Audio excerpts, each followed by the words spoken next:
All right, good morning and welcome to this session of the Second District Court of Appeals. I see the first case is locked and loaded, so we'll begin with that Scott versus Foreclosure. And you all know you have an equal amount of time. The appellant can take a few minutes for rebuttal if you let me know. I'll try to keep track of your time, okay? Proceed. And I would like to reserve 5 minutes. All right, you got it. May it please the court. I will discuss the first of the two issues, which is actually the second issue in the briefs. And I'll explain why I think that should be discussed first in a few minutes. But okay. And that is whether the uniform final judgment of foreclosure, which is the first final judgment, whether that's a final judgment for purposes of the guarantee and the doctrines of the law of the case and collateral estoppel.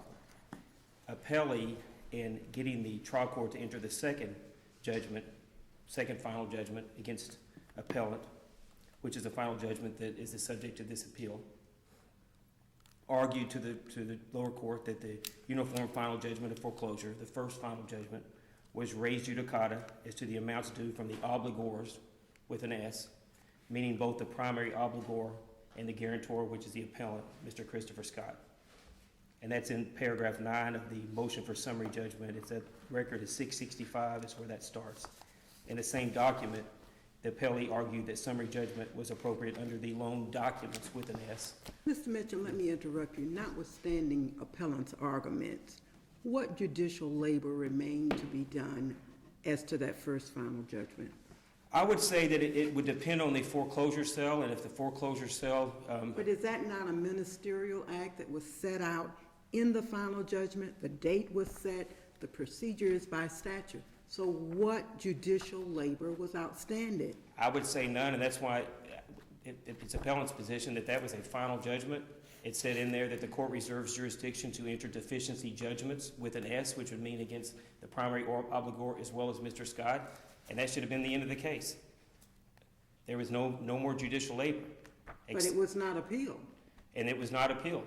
And in fact, Mr. Scott is happy with that. Mr. Scott is not appealing the first one. He's not asking for a bite at the apple on the first one. He only takes issue with the second final judgment being entered. But the first final judgment fixed the numerical amount.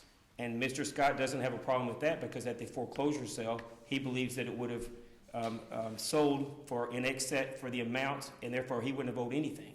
It was only after they got the second final judgment and started wanting to go after his assets. That's what he takes issue with.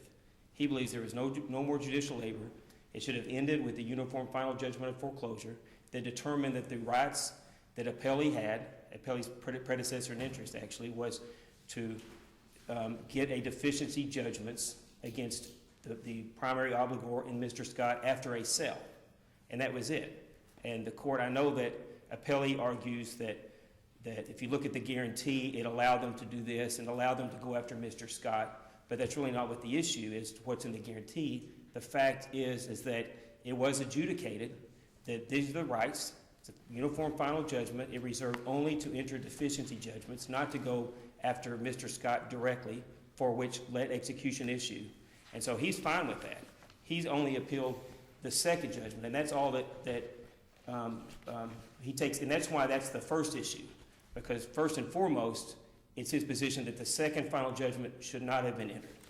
If the court disagrees and finds that it should have been entered, then he takes issue with the way that the court determined the amounts.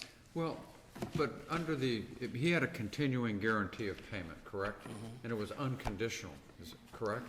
Well, it was, I believe if you looked behind the final judgment and looked at it, I think that's what you would see. I believe they were unconditional, which really means that the lender could have skipped the whole foreclosure process and gone straight after him. Certainly could have. So, but instead they didn't do that. They foreclosed on the property first, and then they proceeded against him in anticipation of a deficiency, is what it looks like to me. Right. They could have. They could have just sued Mr. Scott, appellant, by himself.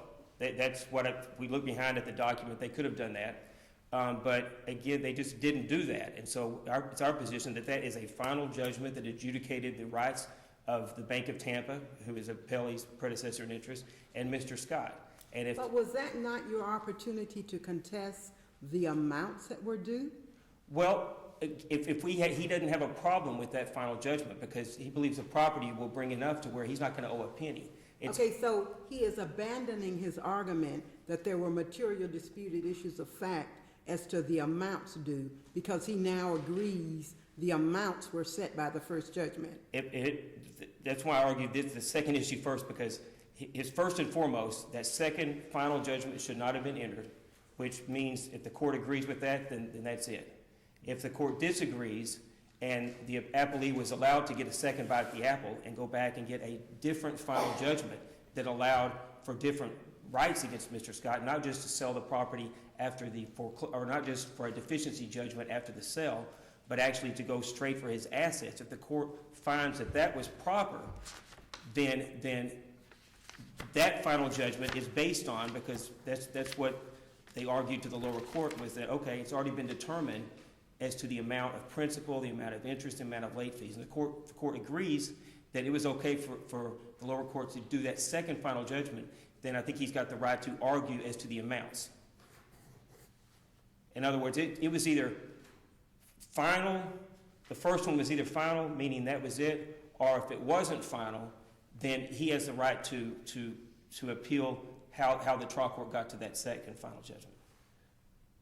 That would be the argument. Did I answer your question? And I think if the court looks at the, and I think what an appellee is arguing now is that the uniform final judgment of foreclosure didn't have anything to do, and I think it's on page 10, with the guarantee. And what they argued to the lower court was that, okay, there was still this issue regarding Mr. Scott regarding liability, but that was adjudicated. There is a summary judgment of foreclosure dated May 16, 2013, which says that Mr. Scott defaulted and the primary obligor, which is 1901 West Platte Street LLC, defaulted. And that's at the record at 284 to 286. So that was determined. Then there was the hearing, which resulted in a uniform final judgment of foreclosure that says the court reserves jurisdiction to enter deficiency judgments. And we believe that that was a final judgment from the four quarters.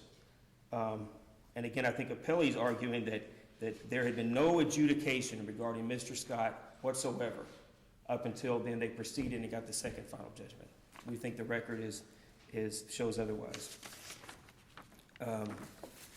The issue is the court disagrees with what I've flipped around and made the first argument, that it was okay for the second final judgment to be entered, then we would, I think the preliminary issue there is whether or not a transcript is required to appeal a summary judgment hearing. And based on I think it's Lasky v. Brown decision of this court, 766, Southern 2nd, 1076, it's our position that it's clear that the summary judgment, the transcript of the hearing on the summary judgment motion is not required. I know that appellee filed a notice of supplemental authority citing a case, it's Jellick v. City Mortgage out of the 3rd District. And it seems to say otherwise. But Jellick didn't overrule two cases that I've cited. It's Seal Products versus Bank National Trust Company, 705 Southern 2nd, 973, and Ramiro v. All Claims Insurance Repairs, 698 Southern 2nd, 605. Where the 3rd District was real clear. They said that the summary judgment hearing consists of the legal argument of counsel, not the taking of evidence, and consequently, it's not necessary to procure the transcript.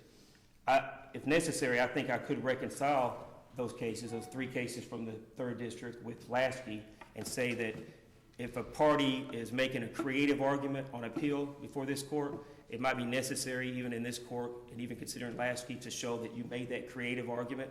But when you're simply pointing to Rule 1.510 in the record, and you're saying that the court considered an affidavit, even though the affidavit referred to business records and a payment history that wasn't attached, and Rule 1.510E says that's improper. When a party's on appeal and asking the court to just look at this rule, look at the record, I don't think that a transcript is necessary, because it's not that creative of an argument. And in fact, I think it's the obligation of the court to make sure that's right when pursuant to the plain language of Rule 1.510E. But to the extent that we were required to bring that to the court's attention, the affidavit of Mr. Thomas Ortiz, that's at The record at 209, paragraph 8, his affidavit actually refers to the affidavit of the Bank of Tampa's representative, Ms. Melissa Berman, and he points out that no payment history was attached. We also think it's clear that it was discussed at the hearing, because after the hearing, the Bank of Tampa filed the payment history, which shows that we were discussing that, and they tried to correct it after the fact, which isn't allowed under Rule 1.510. And that's at, that record there is 270 to 274, where the payment history was filed after the hearing. And finally, even if appellant's required to make the specific argument to the court and have a transcript and show this court that that argument was made, even if the court ruled against us on that, we still think that the summary judgment should not have been entered. And that's because Bank of Tampa did nothing more than say in an affidavit that this amount is owed in principal, this amount is owed in interest, and this amount is owed in late fees, with no supporting documentation. What Mr. Scott did was he said, I don't owe this amount in principal. I don't owe this amount in late fees. I don't owe this amount in interest. And what happens, and this is something that seems to happen a lot, is that the lower court will somehow require more of a defendant than what was required of the plaintiff. In other words, the plaintiff can just say this amount is owed without any supporting documents. But if the defendant says Is that the same hearing that we don't have a transcript? Yes, yes. That's, and I'm just talking kind of in general, because the argument's actually. There should have been more proof. Yeah, meaning that. How do we know the parties didn't waive the additional proof that might have been required if there's no transcript? Well, because the court still has to look at the summary judgment record to see if it's sufficient. You know, I mean, it's not for the purpose of taking evidence or testimony at summary judgment hearing. It's based on the affidavits and what was filed at least 20 days before the hearing.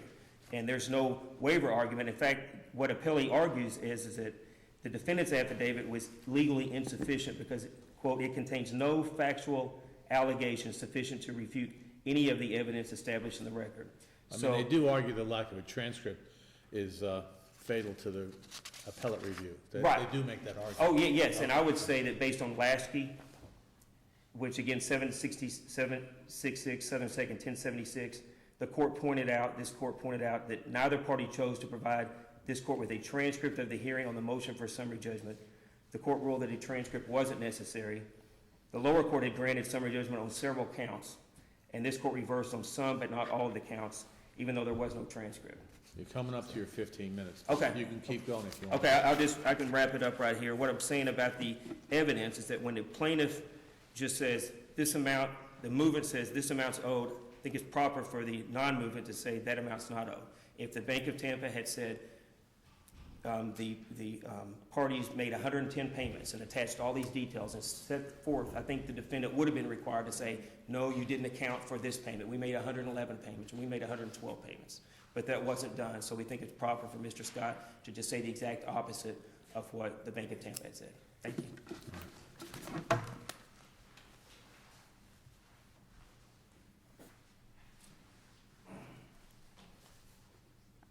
Proceed. May it please the court, John Landcamer for Appellee Palsher, Inc. The only issues presented on appeal are whether there is a remaining material issue of fact as to the amount of principal, interest, or late fees due at the time of the October 2nd, 2014 final judgment on the guarantee, and whether the trial court can enter an executable judgment on the guarantee based on issues of res judicata and elections of remedy. Since 2012, this case has traveled under the same complaint. 3 counts, the first for foreclosure of a mortgage, the second for guarantee, and the third for a breach of the promissory note. The uniform final judgment of foreclosure, dated April 8, 2014, determined the result with respect to the foreclosure action. It was a uniform final judgment of foreclosure, the same one set up by in the records of the 13th Judicial Circuit, and that has been proposed by the Supreme Court of the state. The appellee admits that the uniform foreclosure judgment dated April 8, 2014 constitutes res judicata as to the facts adjudicated therein. The amount due was a fact that was determined in April of 2014. The unconditional guarantee the damages under that unconditional guarantee are the same as the amount due from the borrower, which was in fact determined by that judgment. That judgment became res judicata, collateral estoppel, and the law of the case in this matter. Moving forward, the appellant filed a motion for rehearing. They knew that this guarantor knew that his rights were affected by that final judgment. He filed his motion for rehearing, which was denied. And the guarantor participated in the foreclosure proceedings, correct? Absolutely, Your Honor. So he knew that this was effective on him. He filed the motion for rehearing.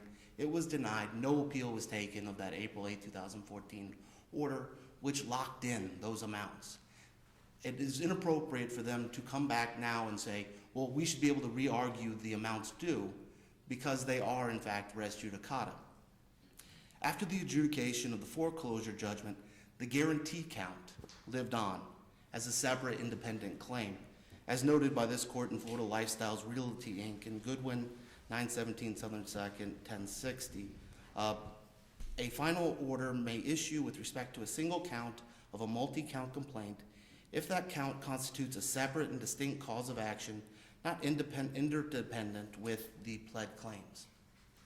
Florida law clearly permits litigants to simultaneously seek an equitable judgment of foreclosure and a legal judgment against the borrower as well as guarantors because such actions are not inconsistent remedies.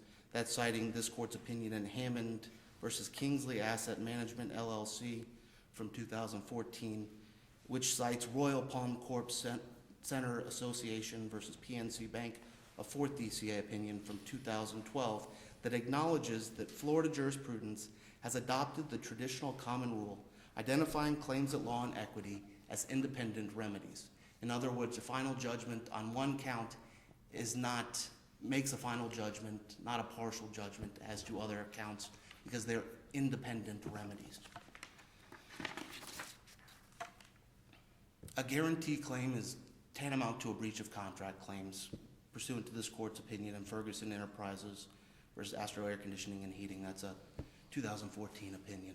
Therefore, you have to prove that there was A, enforceable contract, B, a breach of that contract, and C, damages. What's being argued by the appellee is that one element of those three elements was determined at the time of the April 8, 2014 judgment.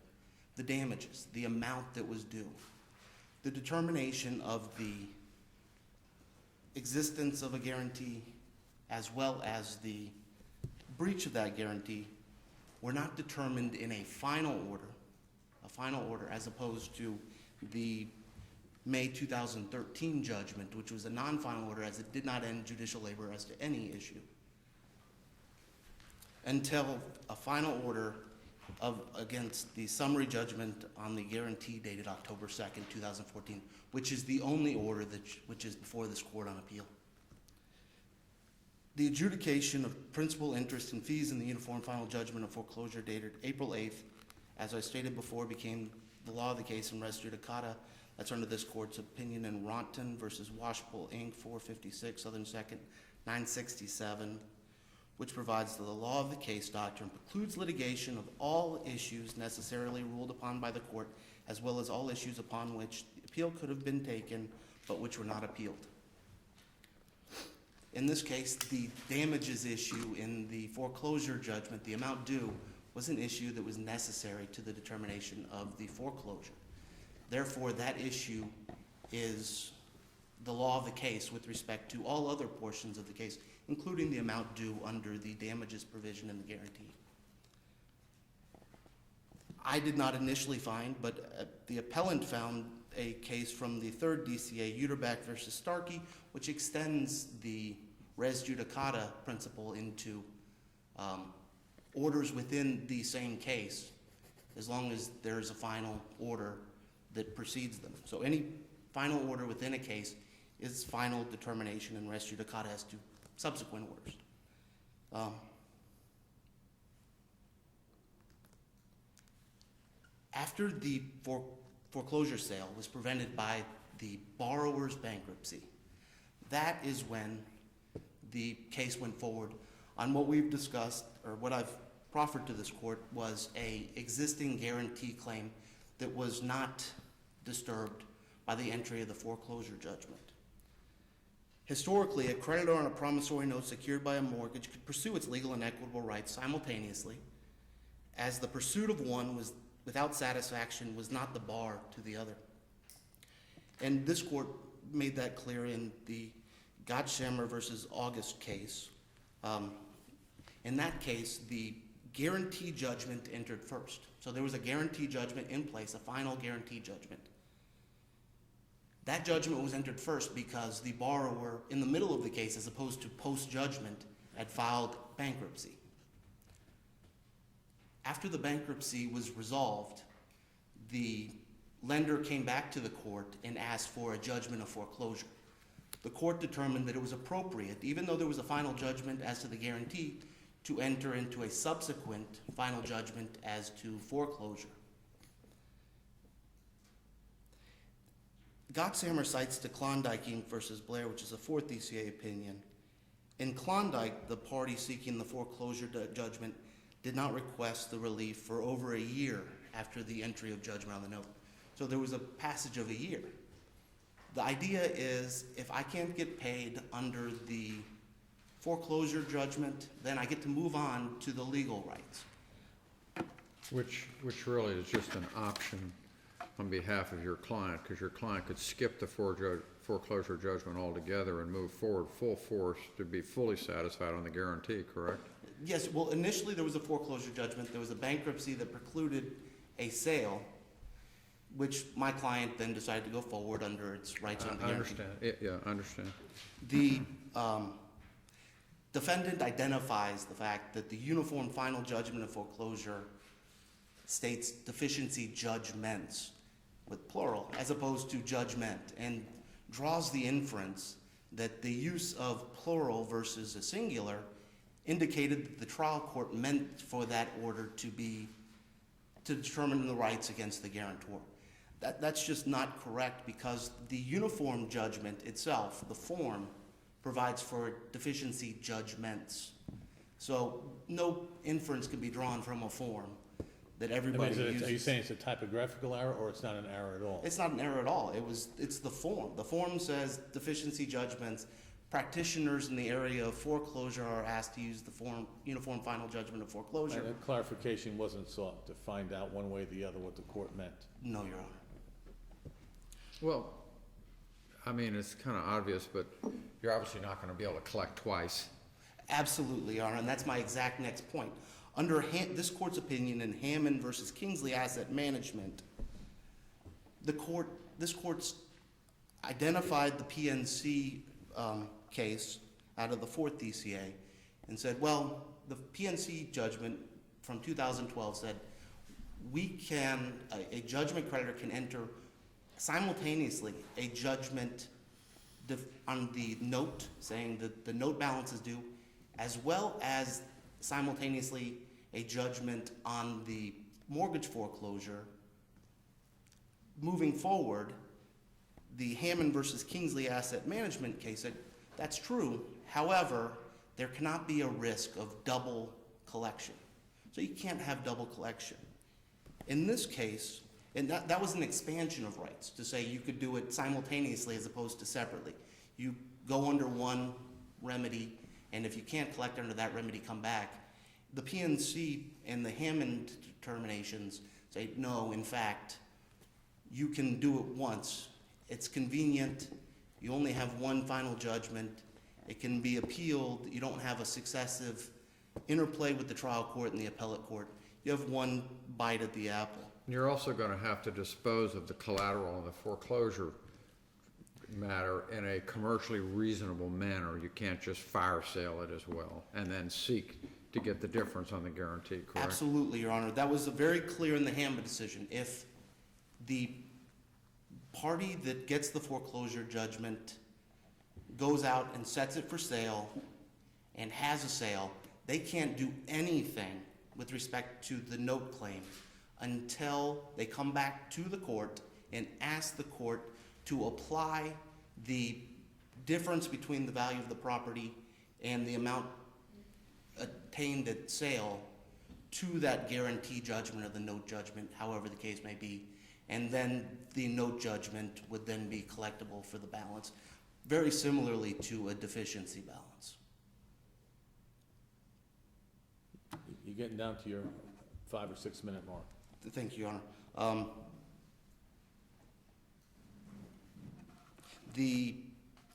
I just want to point out a few points that were made by the appellant. First off, the outstanding reservation of a deficiency does not affect the finality of a judgment. There's the Provident National Bank case versus Thunderbird Associates, 364 Southern 2nd, 790. This was first brought up in the reply brief, but in that case, it was clear that there was a final foreclosure judgment and subsequently a final deficiency judgment. The reason is because of when there's a mortgage foreclosure, there is a merger of the mortgage into the foreclosure judgment. So when you come back for a deficiency, you're actually coming back based on the judgment. And you can't have a deficiency until there is a sale of the property. So that argument doesn't really make sense. The arguments, I don't think it's necessary to argue whether the record demonstrates an error of the trial court with respect to there being a transcript in the record, because all of that stuff was res judicata in the April 8, 2014 judgment. However, there was some issues made with respect to the Latchkey versus Brown opinion. That was very different facts than this case. In that case, the court noted that it was a very complex case and that there were 8 different bases for motion for final judgment, summary judgment, and no one ground was dispositive of the entire case. With respect to the claim that the third DCA's case, Seal Products versus Mansfield, was in somehow dispositive or overturned the Zarate opinion from the third DCA, I'd first like to point out that the Zarate opinion postdates the Seal Products case. And I think that they're distinguishable in the fact that it's true that if you have a summary judgment case and you just line up the records and there's no objections to any particular evidentiary issue, and you can look at them without a transcript. It's true. You've got a motion, you've got a response, you've got the affidavits in support and in opposition, and whatever deposition records, et cetera, are in the record. Where one party is trying to object to a certain portion of the record under 1.51E or otherwise, that needs to be specifically stated on the record, and it would normally be found in an objection filed prior to the hearing or at the hearing in the transcript. In this case, there's neither an objection to the affidavit and the history of payments in any writing or a transcript of same at the hearing. If there was, there is not. Finally, with respect to the Jellick case, which I filed as supplemental authority, that specifically speaks to the Rule 1.510E issue. It comes out of the third DCA, but it does say that with respect to Rule 1.51E, the objection has to be made or it's waived. In this case, it was never made. Thank you. All right, thank you. Mr. Meacham, you've got your 5 minutes left. Thank you very much. Just the uniform final judgment of foreclosure, it's either res judicata for all purposes or it isn't. It's our position that it is, that there is no more judicial labor, that was just an ministerial act of selling the property, and that should have been the end of the case. Let me ask you a question. If that, just out of my own curiosity, if that argument is correct, then why didn't the court reference all 3 counts or 2 counts, however many counts that were in there, other than the mortgage foreclosure count and the uniform final judgment. Well, I guess that is what the issue is if there's a 4-count complaint. And what wasn't in the judgment? is Right, what I'm right, saying. right. You're saying raised judicata, but the trial judge is sitting there and thinking, I'm only deciding this one issue, and if it was more than that one issue, then I would have gone for a rehearing, said, Judge, you want to throw in count 2 is gone. Right, right. Well, I guess, so the question is if there's let's say, just to make it a little simpler in my mind, is if there's a 4-count complaint for intentional interference with the contract, fraud, and what have you, and then there ends up being a final judgment that's entered that doesn't reserve jurisdiction on counts, I would say that that's the final judgment. In other words, So you think it should have reserved jurisdiction on counts as opposed to reserving jurisdiction on the items disposed of in that particular count? It's almost like a separate lawsuit. They could have brought a separate lawsuit. Right. They didn't have to combine it, but they saved filing fees, I'm assuming, is Right. one of the reasons. right. And so I would say that without the reservation of jurisdiction on a count 2 or anything, when you've got a final judgment that doesn't reserve on a specific count, they've been dealt with. And if the party who is unhappy with that doesn't appeal it, so it would be, So you think that's a legal requirement that must be in that final judgment, as opposed to it, this on-transcribed hearing, the parties say, hey, we've got these other counts, let's just leave them over here for now, we'll come back and do that, and the judge doesn't put anything in writing. How would we know that didn't happen? well, I would say that I know that it has to be real clear for there to even be a right to appeal it. Sometimes a final judgment will say it's a final judgment, but this court or the clerk will look at it and say it's really not, because it says specifically in there Right. that the court reserves jurisdiction for these other counts. So when it is just a final judgment on its face without looking, I think for appellate purposes, it's the final judgment. And if it doesn't reserve jurisdiction on a count 2 or something else, then, and so that would be my argument. There's no dispute that Bank of Tampa could have done this differently, but they sued Mr. Scott and the primary obligor at the same time. They got summary judgment that says they're both in default. Then they got a final judgment that didn't reserve jurisdiction on account. And again, it's our position that the second final judgment just shouldn't have been entered. Thank you very much. All right, appreciate that. Thank you, gentlemen. Well argued. Appreciate it. I'm going to move on to the next case, which is Lamondola. I assume these are teed up as 2 separate appeals traveling together, and you each want separate arguments? All right. Silly question, but let's begin with the first one. Lamondola and Florida Birth-Related Neurological Injury Compensation Association.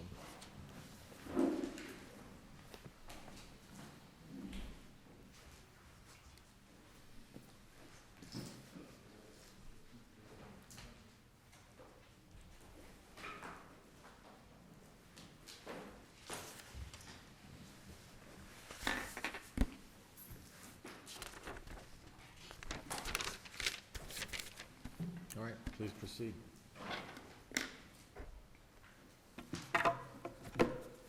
May it please the court, my name is Rebecca Creed. I'm with the Jacksonville firm of Creed and Gowdy. We represent the mother. In this appeal, the mother asked this court to reverse the ALJ's determination You want that... rebuttal time? Oh, I'm sorry. Yes, I do. I'd like 5 minutes. 5 sound good? Thank you. In this appeal, we ask this court to reverse the ALJ's determination that Gulf Coast OBGYN provided adequate notice to this mother under the plain language of section 766.316. The statute must be strictly construed. The statute is a statute that is in derogation of common law, and it deprives the mother of her common law rights and remedies that she might otherwise have against the OBGYNs. Because the language is in derogation, the language of the statute is in derogation of common law, and the language of the statute is clear and unambiguous, the ALJ should have followed that plain language to find that by giving... Did you know there's really no legal basis for the argument that statutes in derogation of common law must be strictly construed? That's something lawyers say all the time, but there's really no legal foundation for that. In this case, we have a Florida Supreme Court opinion in the Bennett case that states that principle of law. Well, perhaps, but the statute itself really provides certain information has to be provided. And the administrative law judge found that what was given substantially complied with that. It basically gave the information that was required by the statute, and what was left out in the Xerox copy really wasn't material in any way. So help me understand what you think that was left out was material enough to take it out of the statute. Well, first, I would argue that the plain language of the statute must be followed because the language of the statute is clear and unambiguous, and also Well, yeah, because of but, the Supreme I Court's mean, you're talking decision. about the plain language, and I can agree with that, but the plain language of the statute doesn't include how the information is imparted, what words must be used. I mean, you cited some mechanics lien statute, which has, these are the words, you gotta use these words. Where in the NECA statute are the words spelled out, as opposed to, this is substantively what you have to say. You've got to give them the information so they can make an informed decision and have an opportunity to make this decision. Here, the language is not spelled out exactly in the statute, but what the legislature did was give authority to the association, to the entity of NICA, to furnish the form, and what the healthcare provider has to do. And they also gave them the option, if you run out of forms, Yes, but you could start making copies of those forms. as we've said, we agree, there are numerous ways you could give the form. Certainly, you can make a copy, but it's the provider's duty to give notice and the provider's duty to make sure that that form brochure is a complete brochure. And here, the But you're legislature... are you putting form over substance when you're arguing the form used doesn't have non-substantive matters? It's our contention that the form used did not have substantive matters. It omitted a complete paragraph. Yeah, but what I'm saying is that goes back to the statement of the language in the statute doesn't require the words that were omitted. It only requires the substance that was included inside the brochure. What the language of the statute does, though, is it directs the participating provider to provide notice on forms furnished by the association. So it authorizes the association to prepare a form that is then used to be distributed to all of these obstetrical patients.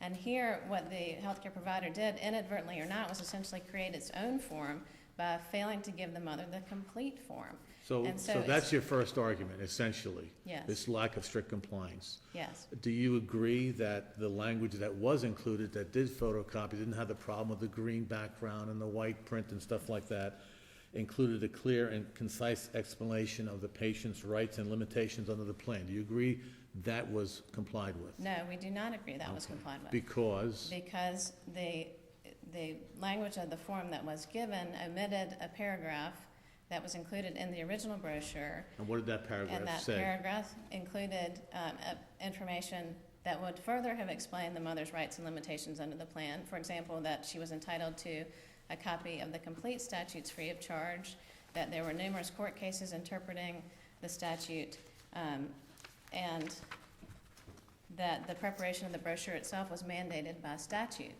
All of those are not immaterial omissions. Those go to a clear and concise explanation of the mother's rights and limitations under the plan. And that would be based upon a factual dispute. Is that true or false? You're making a factual dispute. You're contending that under these facts, this didn't comply with the statute. That would be the ALJ's interpretation, yes, I Well, think that would be. so my next question is what So- you've picked up on. The ALJ resolves factual disputes. That's the authority of the ALJ, not the appellate court. Then I would disagree that that's not a question of fact for the ALJ. The ALJ's findings of fact, we can't contest those. But in her findings of fact, she found that these things were omitted. Now, her construction of whether those items were enough to satisfy the plain language of the statute, That would be de novo. that's a legal issue. Well, That's no, de that novo. I totally agree with, okay. Yes, so these were not immaterial omissions. They were substantive omissions, and again, it was an entire paragraph. And when you have a statutory mandate that requires notice to be provided on forms furnished by the association, this is the form. This color copy of the brochure is the form, and that was not what was provided to Well, this we've got mother. that fifth DCA case, Dan Darris, and the That- information inside the brochure was sufficient to comply with the case laws. Do you agree with that assessment?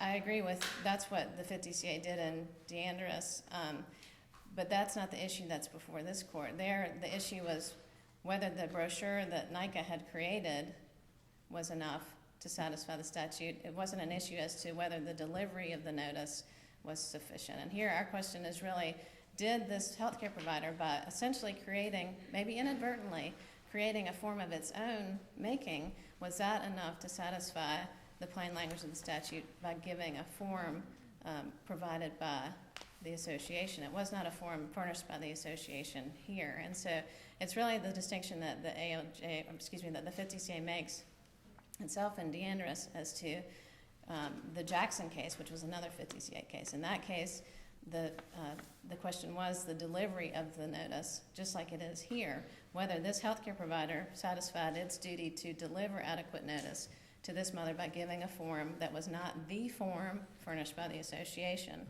How about the fact that she's signed a form acknowledging receipt of this information, and in your brief you say that she did that so she could see the physician. Correct. Is that advocacy, or is there something in our record that would establish that? Because all we know is that she did sign a form saying she got this information. Yes, I believe it was in her testimony at the evidentiary hearing that she was told she needed to sign that form, even though she didn't yet have the brochure. As the facts developed, she was originally given a Spanish form of the brochure, and her mother went to the receptionist and said, we need the English version, and they said, okay, well, we'll get you one, but you go ahead and sign this acknowledgement form so you can see the doctor. But in any event, that at most establishes a rebuttal presumption that she received notice, but it doesn't satisfy the OBGYN's duty of proof. And here the mother refuted any presumption that she received adequate notice by showing, and as the ALJ found, that she received an incomplete faxed black and white copy of the brochure that omitted material language. So is your strongest argument your first argument or your second argument? The first argument. The strict construction. The strict construction of the statute, that the statute requires. I mean, it seems like the second argument fails, that the first argument fails because you've interrelated it, because the information eliminated on the photocopy is not information that was statutorily required by verbiage in the statute. In the statute. The statute just has this vague concept of a clear and concise explanation of patients' rights and limitations, right? Right. And that was on the inside of the brochure, clear and concise. And the That's- things that were, didn't photocopy correctly were kind of like extra information that the statute itself doesn't require. But that's, our argument is, even if you don't accept the strict construction, Because you're saying that's their form, and they developed that form. That's the form, they And developed it. that should have been provided in toto. that should have been provided. Even if it had extra stuff on it, that's the form she's entitled And to. we're not conceding that just because that language wasn't included, that it otherwise satisfied, substantially complied, or that it did include a clear and concise explanation. Our argument is that But the language that ALJ was- found that it did. The And that- ALJ found Well, that it the did. And that was a ALJ factual also determination. found that That- that what was left out was merely a reiteration of what was already in. But the ALJ also made specific findings as to 3 components that were not included in that language of the brochure. And we're not conceding that certainly the ALJ found what she found as facts, and we can't contest those, but to interpret whether those omitted items were substantially complying with the clear and plain language of the statute, that's a legal issue. And so we would argue that if you don't follow strict construction, you can't then also find that this notice substantially complied. Well, as a matter of fact, the ALJ, the only thing you found that was, that was not contained in the original brochure, or that a copy of the statute is available free of charge. There were 3 items that she Okay, I'm specifically just reading from found. your brief right now. Yes, but in the ALJ's findings of fact, and I'm sure it's also on a different page in my brief, that was the copy of the statute was available free of charge. The preparation of the brochure was mandated by Section 766.316, and court cases have interpreted NICA law. Those are findings that the ALJ makes that are not included. It's on page 1934 of the record. It says the majority of the information is is included, but then that those did not include those other 3 items. And I will find that site for you. It's up to the participating providers. Again, it's their obligation to provide notice. The participating providers here complain it would be unfair for them to lose their NICA exclusivity and immunity from tort. But the statute is one that requires strict compliance on the part of the OBGYNs before this mother loses her rights to go sue these participating providers in circuit court. And again, these notice requirements can easily be met. All the OB providers had to do was to give the mother a complete copy of the brochure. And again, whether inadvertently or not, what they did by giving her an incomplete version was to not satisfy both requirements, both elements of the notice statute, that it must be on a form furnished by the association. This was not a form furnished by the association. And for those reasons, we would ask this court to reverse the ALJ's finding as to the OBGYNs and notice. Thank you. All right, thank you. I'll save you 5 minutes.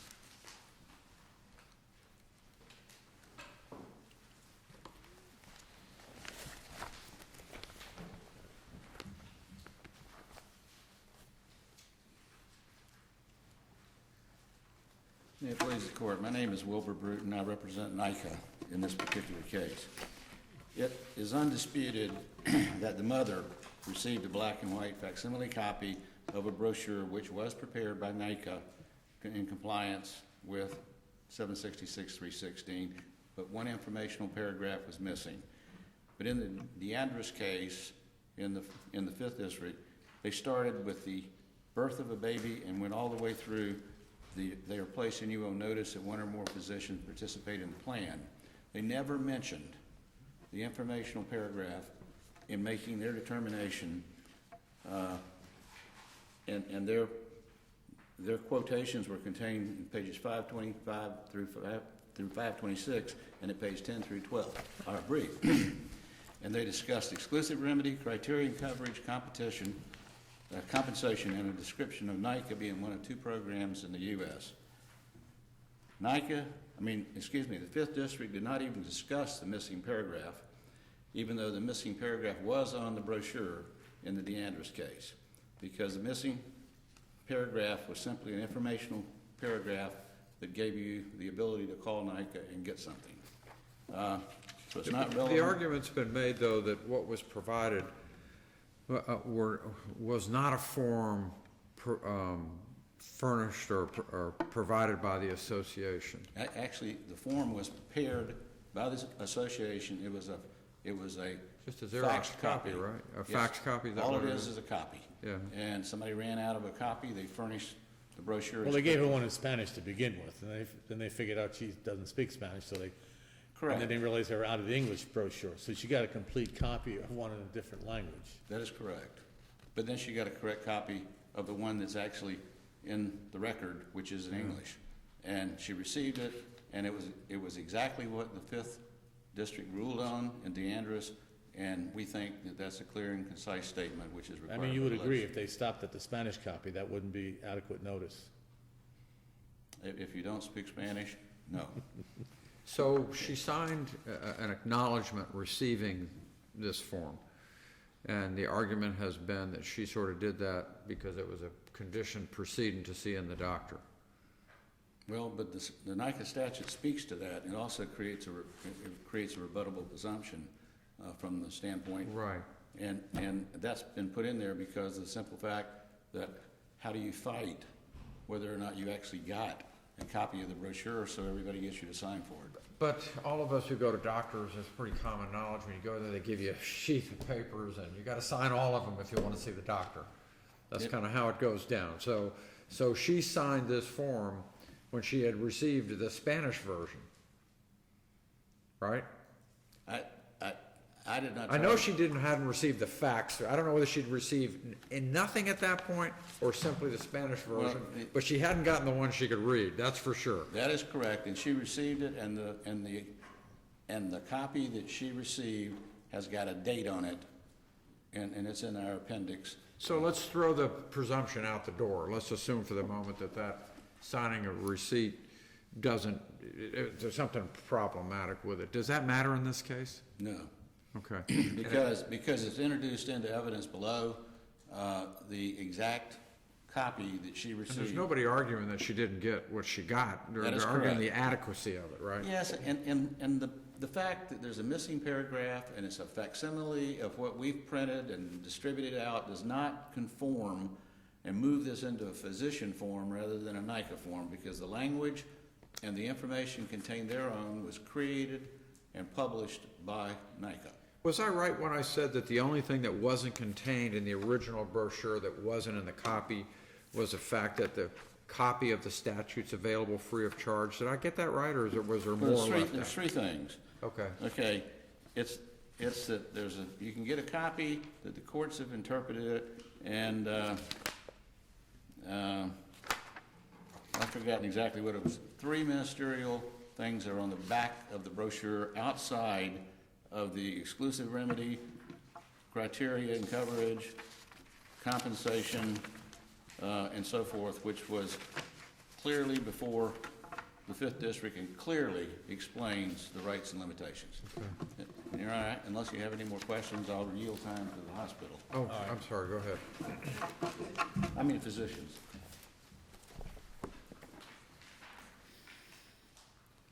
How much time is remaining? 13 minutes. Good morning, Your Honor. May it please the Court, my name is Kelly Weaver. I'm here on behalf of the physicians, Dr. Seamus, Dr. Calderon, and Gulf Coast Institute OBGYN.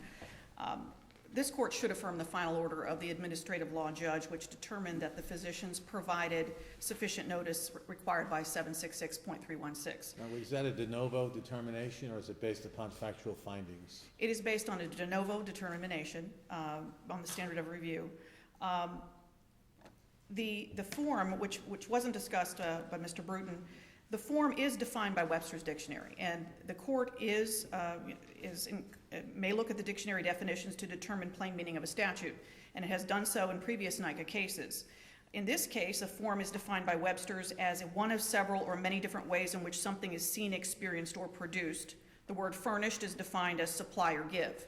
If we look at those definitions along with the plain meaning of those words, a facsimile copy is a form by definition of that word and that phrase. A form in this case was prepared by NICA. It was created by NICA. It was not drafted by the physicians. This isn't a situation where the physician created this form that was furnished to the claimant. So this isn't a situation here where the physician or the medical provider created something. This is definitely a form furnished by the association. The issue in this case is really a matter of content. It is not about form, it's about content. Content, that is really the issue that's being argued, but it is in the guise of the term of the form.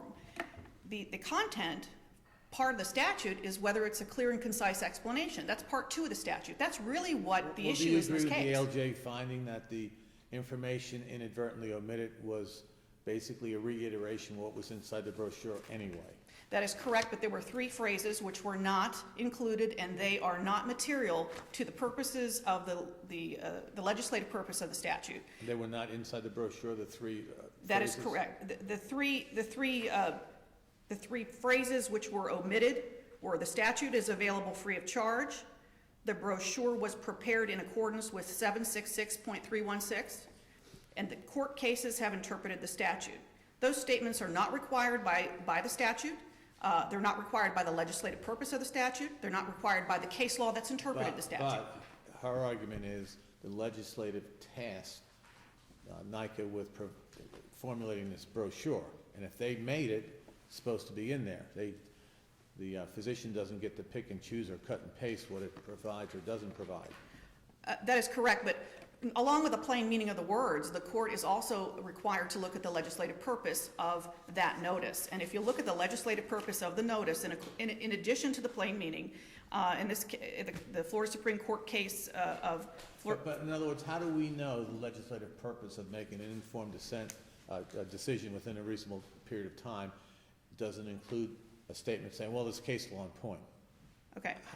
Is there something you can point to us that says Because this is the purpose- legislative purpose sure. and this isn't? The purpose of the notice, in accordance with the decision Gallon of Florida versus Braniff, the purpose of the notice is to give obstetrical patients an opportunity to make an informed choice between using a healthcare provider participating in the NICA plan or one that's not a NICA participant. That's the purpose the court needs to look at, and whether that language and the purpose was effectuated. And yes, the court is required to look at the plain meaning. If we strictly do strict construction here, we got a form furnished by the association. There's no elaboration on that language in the statute. We have a form furnished by the association. What is at issue is the content of that form, and was it enough to effectuate the purpose of the statute and give a clear and concise explanation of the plan? And it is our argument, yes, in fact it did. The ALJ was appropriately determined that was the case. And I wanted to point out, in rebuttal to the argument that was made by claimant's counsel, or appellate's counsel, that clear and concise explanation is not argued in this brief. It is not an issue on this appeal. The judges raised it to appellant's counsel, but the only issue on appeal that's been raised is the language pertaining to the form furnished by the association, and the other issue is substantial compliance was not met. So they have not argued that point, and it's been waived, and that is our position on that. So that's not even an issue for the court to decide today, based upon the fact that it wasn't raised in the brief or as a matter on appeal. And as pointed out by Judge Morris,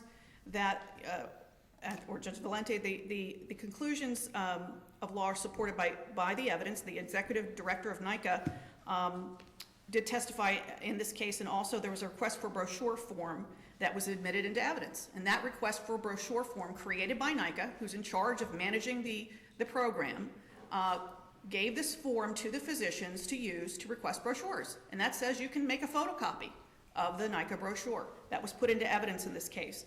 NICA's in control of the program, and that in addition supports the argument that a black and white photocopy is sufficient. It doesn't say we have to have a color copy. It doesn't say we have to have a black and white copy. It says make a copy if you run out. The idea is to get the notice to the patient and for them to make an informed choice, and we effectuated the purpose of the statute in providing the notice that was provided. It's our position also that this wasn't addressed in the initial argument of appellant's counsel, but we did substantially comply with the statute should the court determine that we did not strictly comply. The court's primary task is to determine if the purpose of the statute was accomplished, and it was. And immaterial errors and omission in cases and statutory notice cases have been excused by the courts in the past. And this is a plain meaning case. Dictionary definitions also control and support the argument that sufficient notice was provided by the provider. And it's our position that the ALJ's ruling should be affirmed. Thank you. Thank you.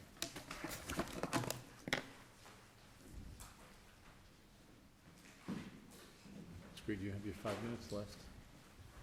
Pardon me? You have your 5 minutes left. 5 minutes, thank you.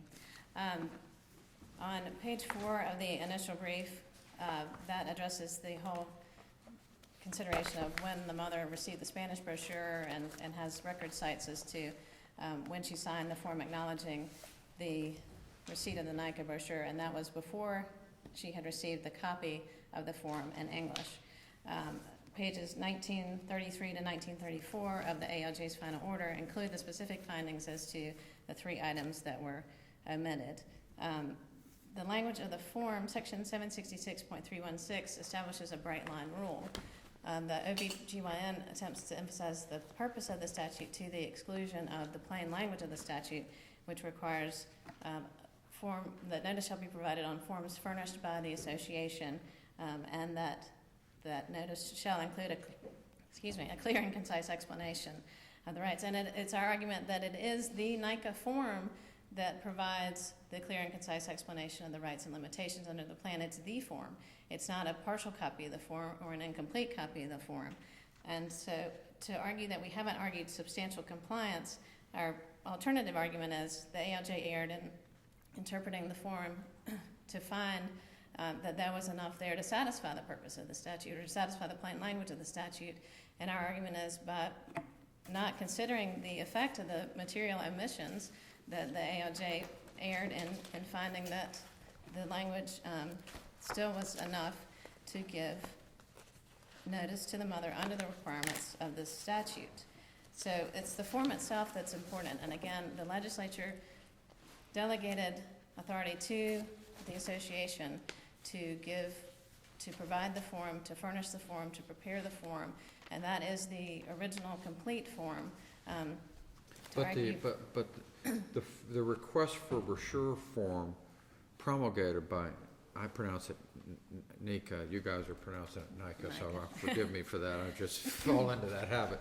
But it tells them specifically, the physicians, if they run out of forms, to do exactly what was done in this case, make a copy of it. But again, it's up to the provider. The provider has the obligation and the duty to give notice. And so it's up to that OBGYN group to make sure that if it does copy a form, or if it does get a copy of the form by fax, to make sure that that is a complete copy of the brochure. Otherwise, it's not a form furnished by the association. And no one's suggesting that the OBGYN intentionally set out to give this mother an incomplete form, but that is what happened, and that's what the ALJ found. The form itself is incomplete. And so it is the duty of this OBGYN to give a complete notice. Otherwise, it's not a form furnished by the association. It is a form, and it creates uncertainty because here we are litigating whether there was enough information given when all the provider had to do was give the mother a complete form. It's not a The difficult information requirement. left out on the copied form, what part of the left out information do you think caused your client to be misled? Well, respectfully, Your Honor, we don't have to make that Okay. showing. Well, I'm just trying to understand it because obviously we're all trying to figure this out, and we're trying to figure out, in substance, has the statute been complied with? At least that's the way I'm looking at it, is what the statute wants your client to get the information. Did she in fact get it? So your argument is that she didn't get everything on the form, so I was trying to understand, what is it that was left out that your client needed to have under the statute? Under the statute, she needed to have that complete paragraph. And she needed to have information that she could get a complete copy of the statute free of charge. She needed information that numerous court cases have interpreted the NICA plan, and she needed to know that this preparation of this brochure was required by statute, mandated by statute. You're down to about 50 seconds. Thank you. Again, it's the obligation of the provider, and this duty can be easily satisfied. It was not met here. This was not a form furnished by the association. There is a bright line test, and that's whether notice is provided. So the mother's not then required to come in and say, well, I may have done something different. That's just not the standard, as the First District explains in the AT decision. You can't look to whether the mother would in fact have changed her mind. The duty's on the provider to satisfy the statutory notice. We ask this court to reverse. Thank you. All right, thank you. Well argued. Appreciate you guys. Interesting case, for sure. Move on to the companion case.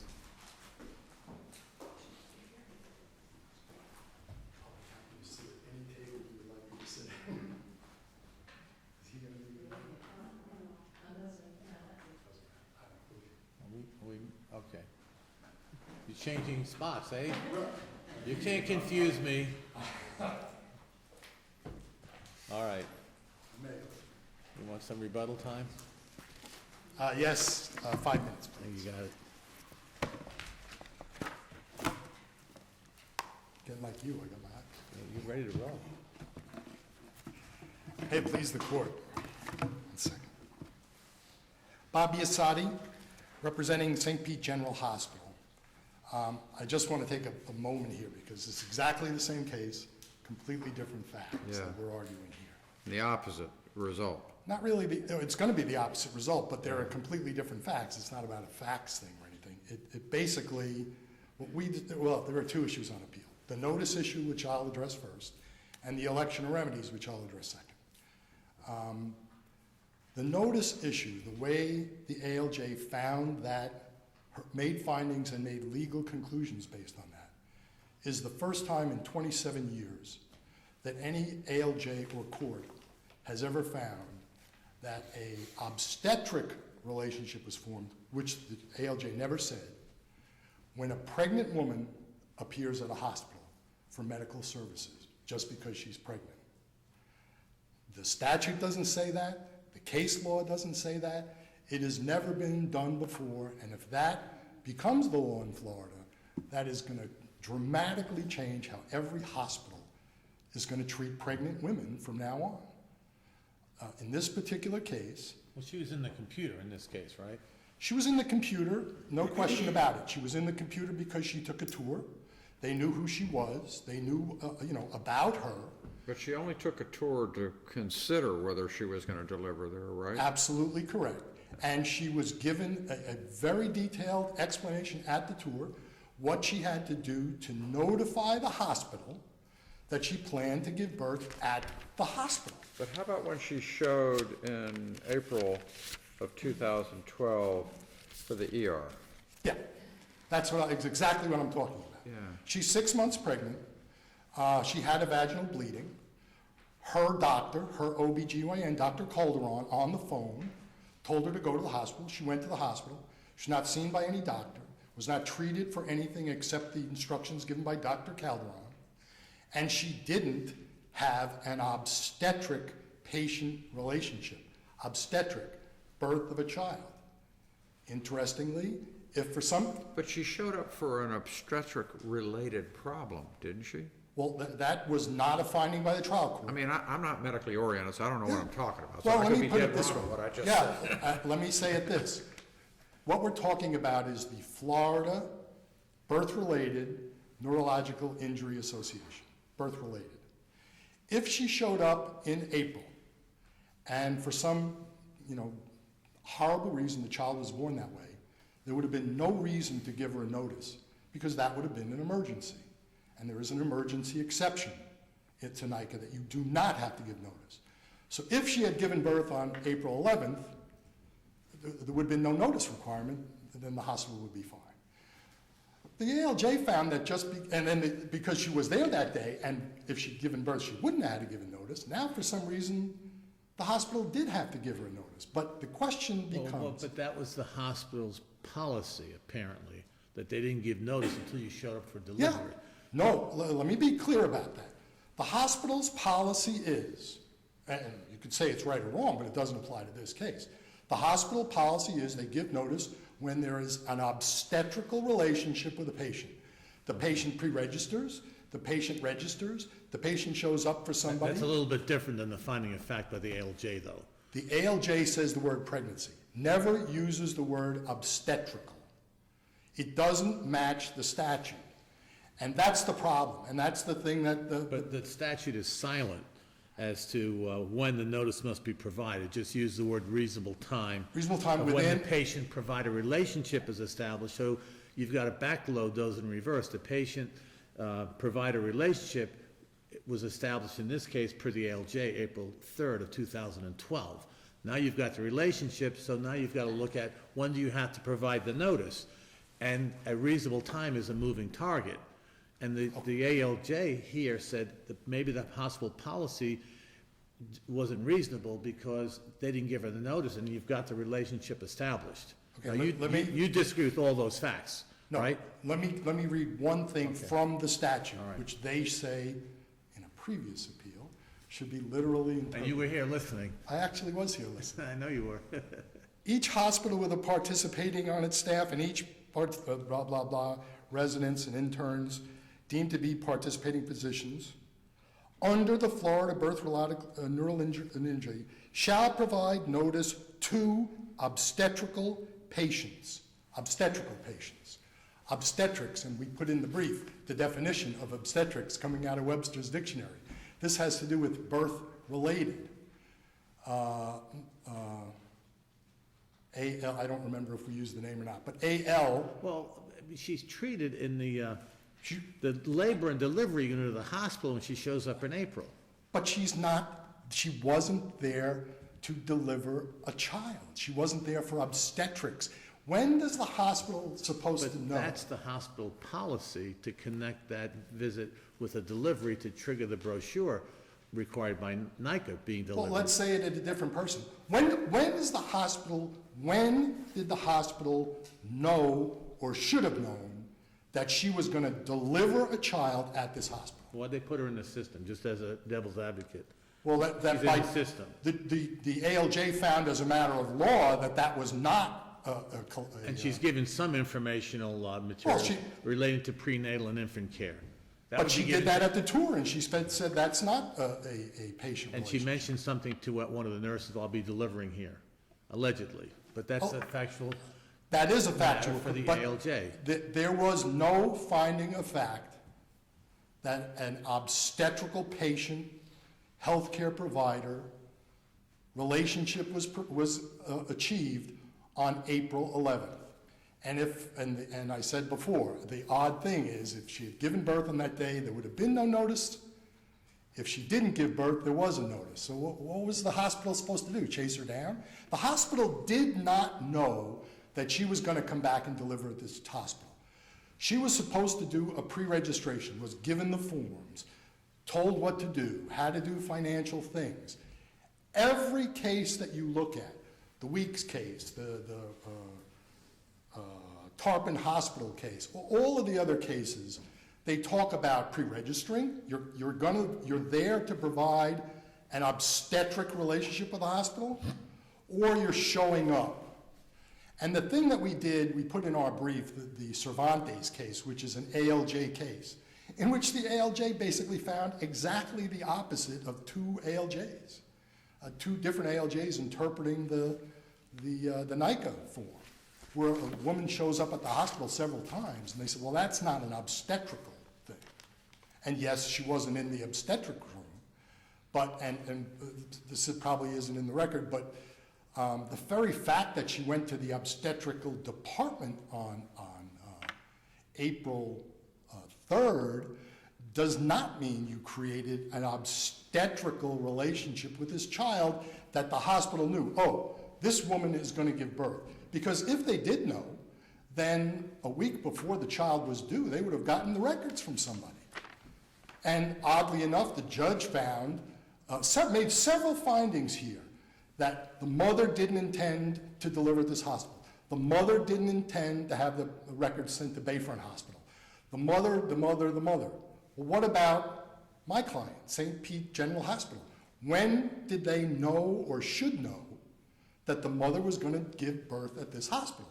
And the answer is, they knew the day that she showed up to give birth, and they gave her notice within minutes of them getting the information. She's 80% effaced. Sorry? She's 80% effaced at that point. The problem is, You're not saying that's necessarily reasonable notice, but it's the only opportunity that they had to give notice, where they were legally required to give notice. absolutely. That's what you're Otherwise, really what's going to saying. happen, if this case stands the way it is, then every time a pregnant woman walks in the door of any hospital, you better grab her by the hand and give her a NICA notice, because that, you have a reasonable chance to do that.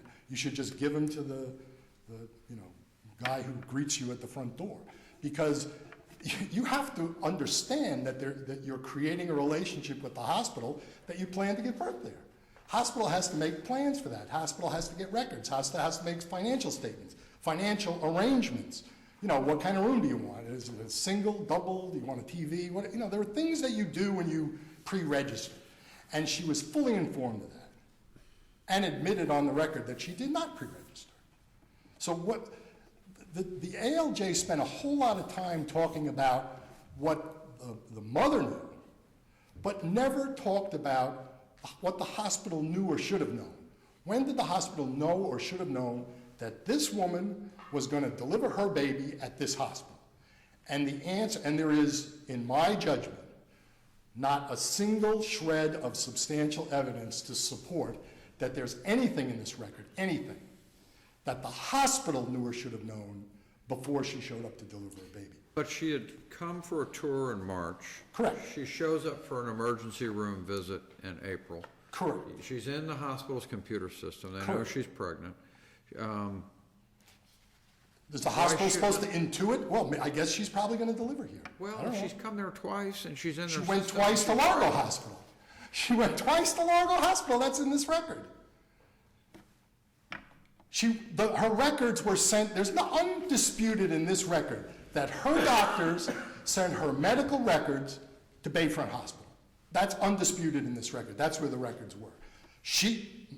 Mrs. L didn't bring them to Bayfront Hospital. That's clear in the record. She testified to that. Well, how did the records get at Bayfront Hospital? She also apparently said on these visits words to the effect, I look forward to delivering at this hospital, or this is a wonderful hospital. To a nurse. Or things of that nature. I Well, don't does remember that the exact create, words. my question is, under Florida law, does that create a legal duty on behalf of the hospital to give notice? But I'm gonna quote you, you said knew or should have known. I don't think the hospital knew or should have known because you make a casual comment to a Well, nurse. you visit twice and you make the comments both times you come, and you're pregnant. You know, it's just the should have known that I'm trying to sort of think through. And yes, she went to Largo, but that was earlier in the ballgame. She didn't go to Largo and then St. Pete and then back to Largo. Her last visits were to St. Pete, where she If that's the law, effused about I how understand. she loved the place. If that's the law in Florida, Well, if the law in Florida is anytime a pregnant woman, because this is a nice hospital, maybe I'll have my what kid we're here. trying to figure out is what's the knew or should have known. You know what? It's very simple in the cases. When you A, show up to give a baby, or B, you pre-register. That's because when you pre-register, Those are nice, neat little cases, though, and we don't always get them that neatly Well, tied. let us We put have it this to way. figure out the murky ones. in the last 27 years, there hasn't been a single case that meets this. None. Zero. Where a hospital knew or should have known prior to pre-registration or prior to How registration. many cases have facts like this where they basically said the hospital shouldn't have known? Well, we cite the Cervantes case. I mean, I don't know where that is because that's after our case. I don't know where that is. But I haven't found one because there are none. I mean, there are no cases that say the hospital knew or should have known something prior to pre-registration. Yeah, but that's usually a factual-driven analysis. And we are required to defer to the ALJ on factual determinations. So if they've got one fact, two facts, three facts, at what point is it sufficient factual basis to support that determination? Let me answer that question this way. I don't think this court has the authority to insert the word obstetrical when the ALJ didn't make that finding. That finding was never made. And then if that's where we are, then you need to remand this to the ALJ to find whether pregnancy and obstetric are the same thing. Because there are nowhere in this finding. Look at how that term is commonly understood. Obstetrics? Yes. Birth of a child. Obstetrics, when you go to an OBGYN, a doctor, you're expecting that doctor to deliver your baby. He has two patients, you and the baby. When you're a pregnant woman, 6 months, and you have bleeding because you have intercourse with your boyfriend and you're in the hospital for 3 hours, they're taking care of the baby, but the baby's not the patient. You're treating the pregnant mother, who was treated by no doctor. Her doctor treated her over the phone. They did a scan and everything that went to the doctor. None of the records ever came to the hospital. Nothing came to this hospital. And the judge basically said, oh, well, it's a pregnant woman. You knew or should have known. We're getting down to your 5 minutes, so you know. I'll quickly go on the second thing so at least Mr. Wilbur Bruton will have something to say. And that has to do with the final order, at the end of the order. The judge put in that the parents are allowed to elect remedies in this case. We find that wrong, incorrect, was found incorrect by the 4th District in the Palms West Hospital case. The ALJ should never, ever make any decision on election of remedies. But the ALJ didn't really say the parents are allowed to elect remedies. The ALJ said, in the event petitioner files an election of remedies, declining or rejecting NICA benefits, the case will be dismissed and Dova's file will be closed. That's like It clean should house be kind of dictated. statement. Yeah. The problem is, and this is exactly, I argued the case at the 4th District. I said, if you PCA this case, every judge is going to say, well, you said it. She filed an election of remedies. The case was dismissed because they closed it. I guess that was okay. And that's not okay. You have to do that in circuit court. Okay. I'll reserve the rest of my time. All right, you got 4.5 minutes.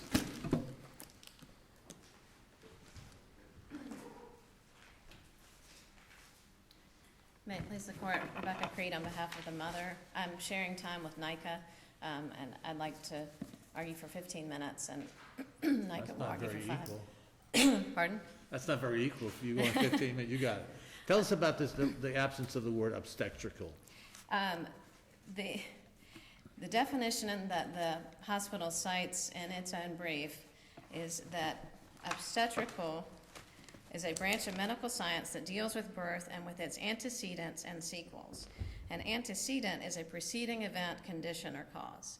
And to my knowledge, I mean, if you're going to give birth to a baby, you are pregnant first. And so obstetrical means everything related to the woman's pregnancy. And here the ALJ specifically found she presented on April 3rd with complaints of vaginal bleeding, and her professional relationship with the hospital relating to her pregnancy began on her visit on April 3rd, 2002. On that visit, she was told she was already in the system.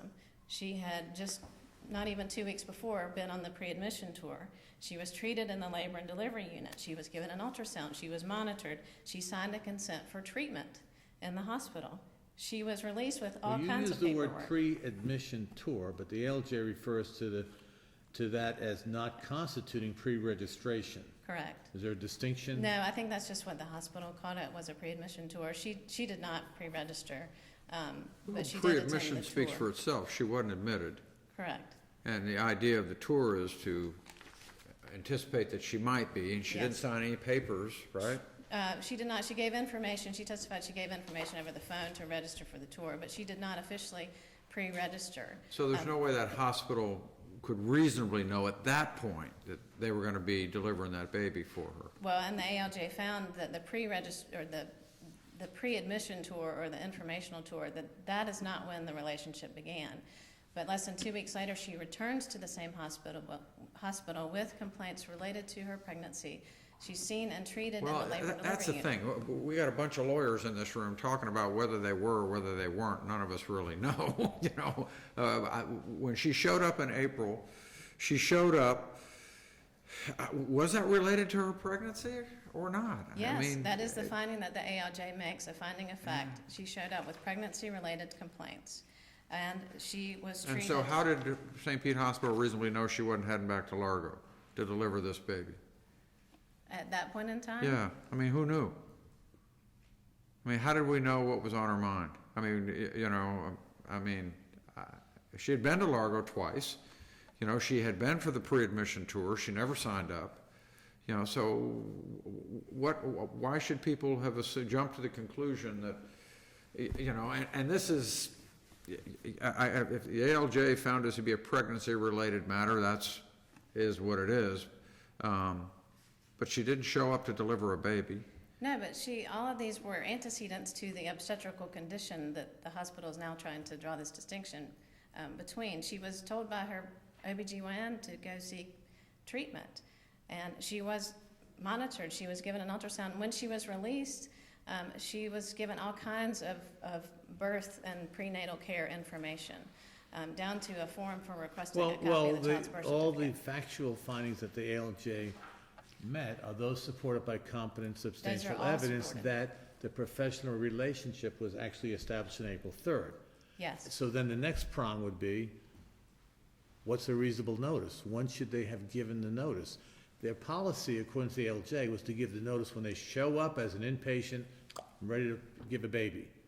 I mean, the ALJ didn't say this, but it's implied the way I'm reading that order, that the ALJ said, well, under these facts, under this case, that policy wasn't in compliance with the statute because that's not a reasonable notice. They should have done it much sooner than when she's 80% effaced. The case law, you're absolutely right. I don't think the ALJ made that specific finding, but certainly once that provider relationship is established, which was made as a finding of fact. He's saying it was never established, and you're saying it was. It was by the ALJ's findings of fact. So to argue that there was no obstetrical patient relationship for him, that's contradicted by the ALJ's findings. She specifically finds the professional relationship with the hospital relating to her pregnancy began on April 3rd. At that point, the duty to give notice was triggered within a reasonable time. Right, and that's not defined by the statute.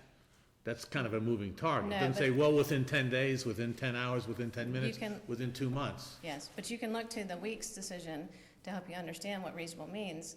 And the purpose of the notice is to allow the mother to make a choice before delivery. And all the case law from the Supreme Court's finding and ruling in Galen through Weeks and through this court's decisions in the Anderson cases, those all require reasonable notice before delivery. So to wait until the mother shows up to deliver is not giving her reasonable notice, so long as you know of this existence of this patient, which the hospital did, and anticipated that she would deliver there, as shown by its own conduct. She was in the system. She was told she was in the system. She told nurses she intended to deliver there. She liked the hospital. She was released with all kinds of prenatal and birth-related Do you information. agree there's no case like this in 27 years I of recorded disagree. history? I disagree. Pre-registration is an opportunity to give notice, but it's not the only opportunity, and neither is the birth of the child. And the first DCA's decision in Board of Regents versus Athey, in that case, the mothers didn't pre-register. They were treated at that hospital. They were given ultrasounds, and that was enough to establish that that hospital had a duty to give notice. So you're basically saying pre-registration is not the sine qua non to the duty to give notice, it's the Correct. patient relationship being established. Yes, it's established by the 5th District in Weeks, and it's followed by this court. It's when that provider-obstetrical patient relationship began, and when that relationship began, as determined by this ALJ, was April 3rd. And by waiting another 3 months, that was unreasonable. And by waiting until she was in an emergency medical condition and then couldn't exercise her right to an informed choice, that was not reasonable. Briefly, I will address the requirement that the ALJ erred in somehow allowing this mother to file an election of remedies. The 4th District has rejected the hospital's argument as to that issue. Is that language surplusage? She would have had that right anyway, whether it was in there or not. She does have that right anyway, and she has that right on her behalf, and there's no requirement to appoint a guardian ad litem under Florida law. There's no requirement in the NICA statutes. The statutes that the hospital cites don't compel an appointment of a guardian ad litem in this circumstance. Under the Florida Supreme Court's rulings, certainly the mother has the choice now to decide whether she wants to proceed in circuit court against the hospital or whether she wants to accept NICA benefits. That's her decision.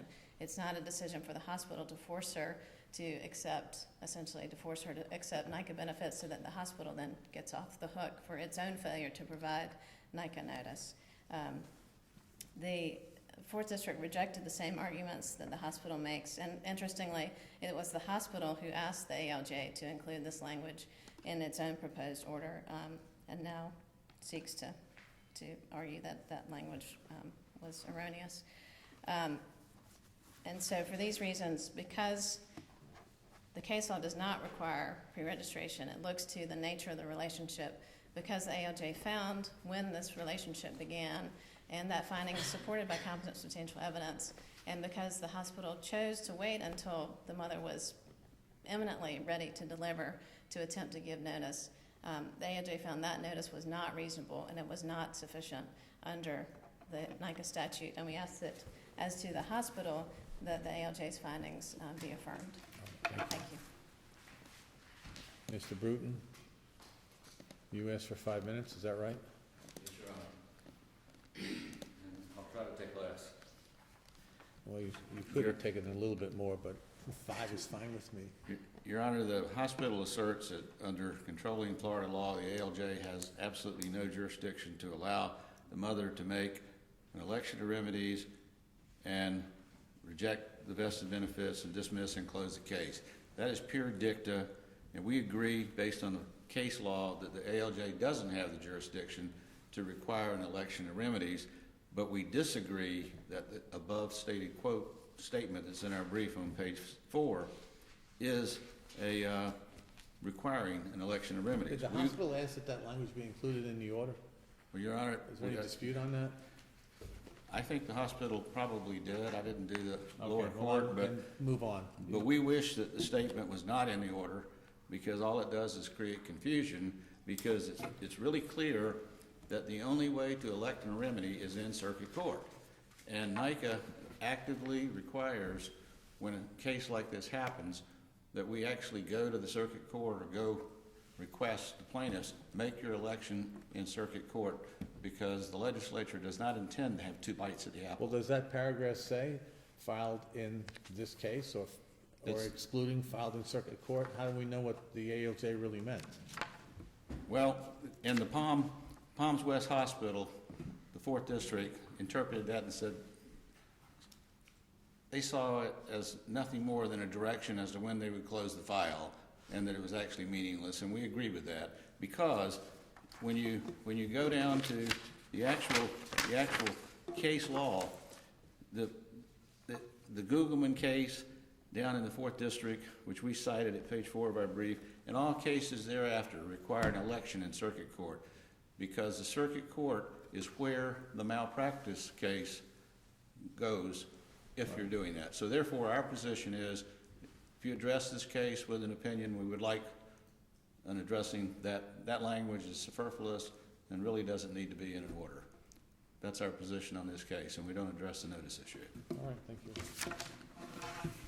Mr. Biassatti, I think I said you had 4.5 minutes left. So now, I got the magic clock here. We'll go to 4.5 minutes. Let me start with NICA's statement. Their brief, page 3, point 2. The ALJ did not err as a matter of law by authorizing the mother to make an election of remedies and allowing the mother to reject the child's vested NICA benefits in this proceeding. That's exactly opposite what he just argued. You cannot, the ALJ does not have the right to do this, number one. Number two, on this particular issue, this is a different appeal that 90% of the cases that come before this court are. It's an administrative law judge appeal. So the final judgment, we don't have the ability to do motions for a hearing because it doesn't hold the time. We're able to submit orders. And Your Honor, you asked the question and I'll answer it. We put that in our You agree, the hospital put we that? agree. Okay. And the reason is because we've been in front of this judge numerous times. She always puts it in. So we left it in. The problem is, in this case and in other cases, but particularly this case, we moved to remand this to circuit court to allow a guardian ad litem when the child has a vested benefit in NICA benefits. Why? Because 766 303 says that if the child, who by the way is the only person who has NICA benefits, the parents are not part of NICA. They are claimants who are personal representatives of the child. So the child has vested benefits the minute the ALJ decides this child will have lifelong benefits. The child has a permanent and substantial birth-related neurological injury forever, and NICA will pay benefits forever. So somebody has to make a decision. Am I going to take the benefits for this child forever, and they're substantial? I understand what you're saying. You basically want a guardian ad litem now to make the determination on the election of remedies, and you don't want the parents to do it on their own, right? And, Well, the and parents why? have an interest in going to circuit court, right? Wouldn't you think? Yeah. I mean, that's a conflict of interest. That is clearly opposite of 744-446. If there's not an actual, it's certainly an apparent conflict of interest. And we're sitting here today not even know whoing the defendants are going to be. But this is an argument that I would think has occurred numerous times in the past. You'd be surprised. Yes. Well, I mean, I find it very enticing, but I'm not sure this is the forum to resolve that, or the Well, the AHA question forum to is- resolve that. That would be resolved in circuit court Yeah. up front. It was some kind of action to say, okay, we have to undo that election because it was ultra-virus, there was no guardian ad litem appointed, let's erase everything. I would say a couple of things. You're right. That's exactly the argument I made in the 4th District in the previous, Palms West Hospital case. That's why they wrote an affirmed instead of PCAing it, because I told them, Judge, if you PCA this, they're going to think that was right. So that, in order for it to be dicta, which frankly I believe is a win for the hospital, because now we actually get to argue in circuit court the issues of election of remedies and guardian ad litem, and as Judge Morris says, there's a conflict of interest, and we get to actually argue that question. So yeah, we think that should. To go. Yeah, well, let me go back to the first issue, which is really important. Plaintiff's counsel cited the Athy case, cited in her brief on page 18. Page 18, she defines a finding that a hospital had a reasonable notice to provide NICA notice to obstetrical patients weeks before delivery when the hospital, quote, performed prenatal ultrasound procedures for these patients and had knowledge that these patients would deliver their babies at the hospital there. See that? The hospital had information. There was a finding of fact that the hospital knew or should have known that they were gonna deliver their babies at the hospital. That's an obstetric thing. Pregnancy, this woman was pregnant when she went to Largo Medical Center. She had a car accident. Her stomach was crushed in. They did an ultrasound. That went to the OBGYN. Second time went to Largo Hospital. Another kind of procedure. You know, she was pregnant. There obviously, anytime a woman is pregnant, you have to care for the child. You just used your time up, but I'm gonna round up to 5 minutes, to give you a half minute to round up.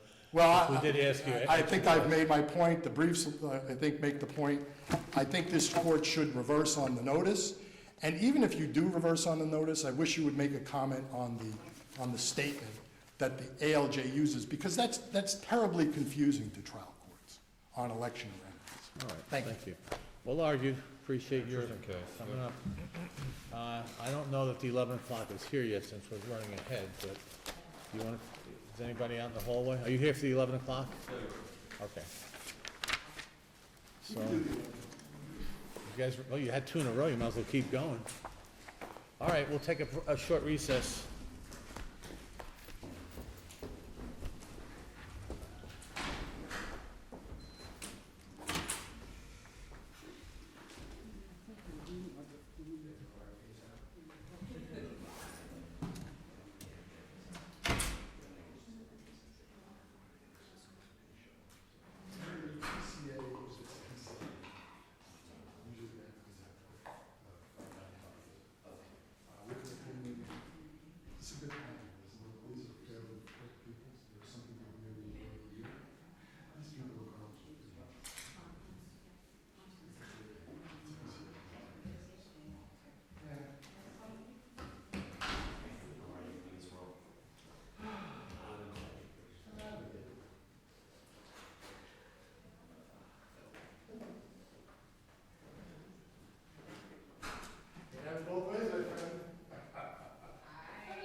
So you've done this a time or two, have you?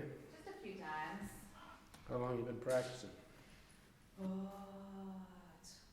Too long? 12 years, no? What year was that? Yes, 12 years. Yeah.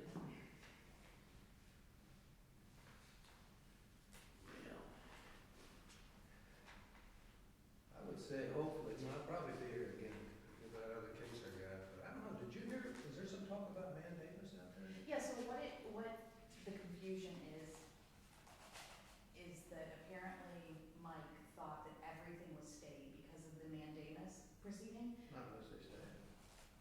Right, he thought that the order issued a Has it state. been issued?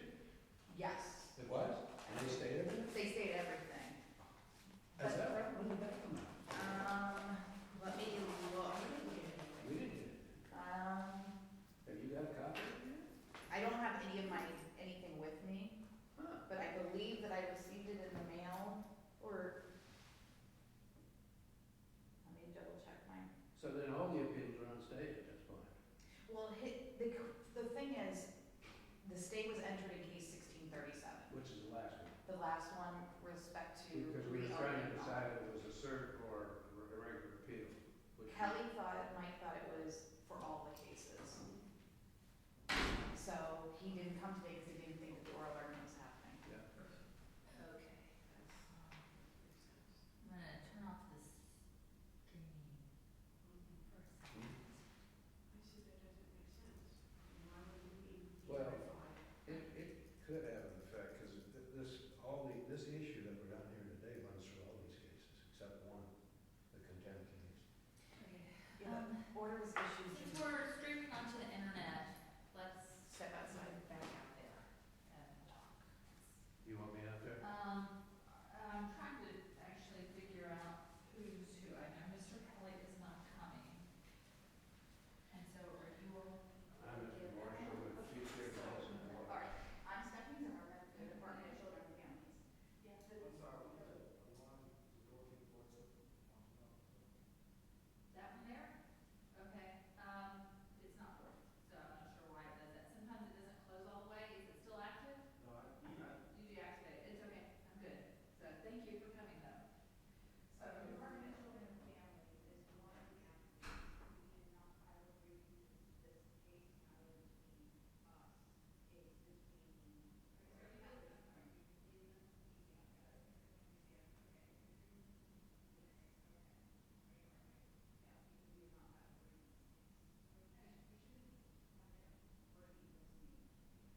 Second and fourth?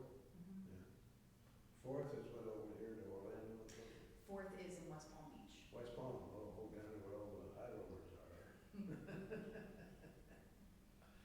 West Palm, yeah.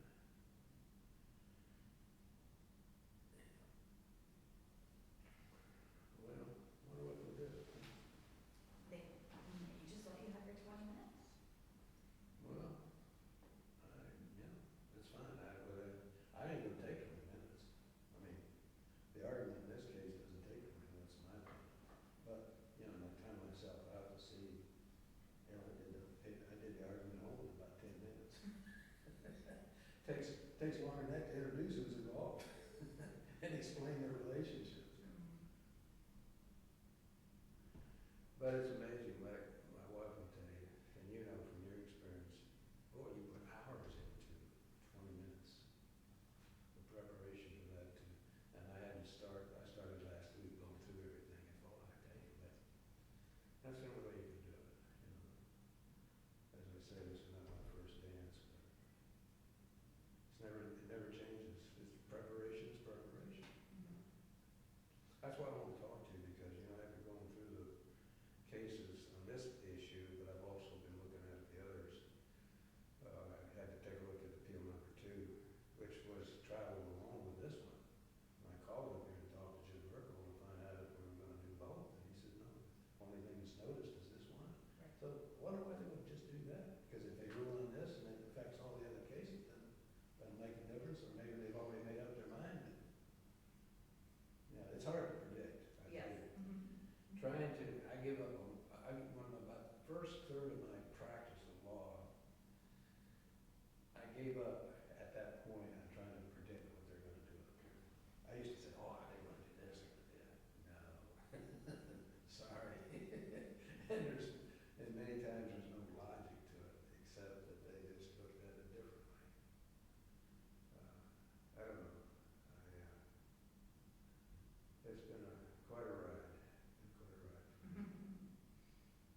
Yeah, I've been in this court quite a few times. Had only one case. I got 2 cases. This one on the Mandamus is my second one up in the Florida Supreme Court. I had 1 case up there. I won. Remember Ball versus Ball? That was my case.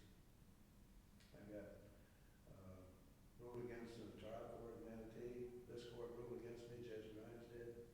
Took it up to Supreme Court, won it. My high water mark. But I don't do, I mean, I'm not an appellate lawyer, I just had to learn how to do it because of the areas of law I practice in, so. When you're a small, I've been a sole practitioner my entire career. So when you're a sole practitioner, you have to learn how to do this kind of work.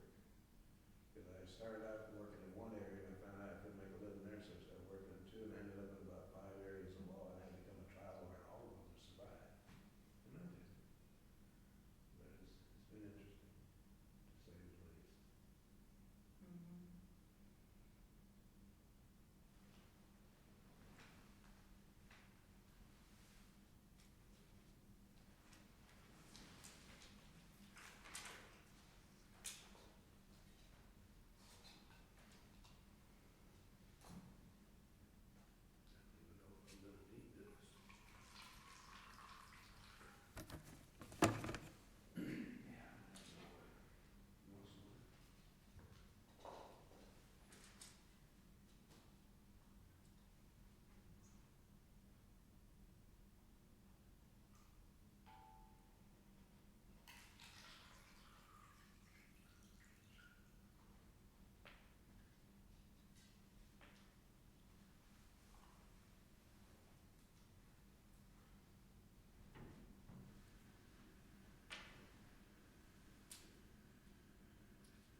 what everything she's been doing, typing up all the paperwork for this. And, I used to have 5 secretaries work for me, I got one. And she could outwork all 5 of them. That's how good she, that's the reason I kept her. I can't hear a word you're saying. It I was- hope it's okay. Yeah, it was good, wasn't it? Yep.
How many appeals you got on your desk?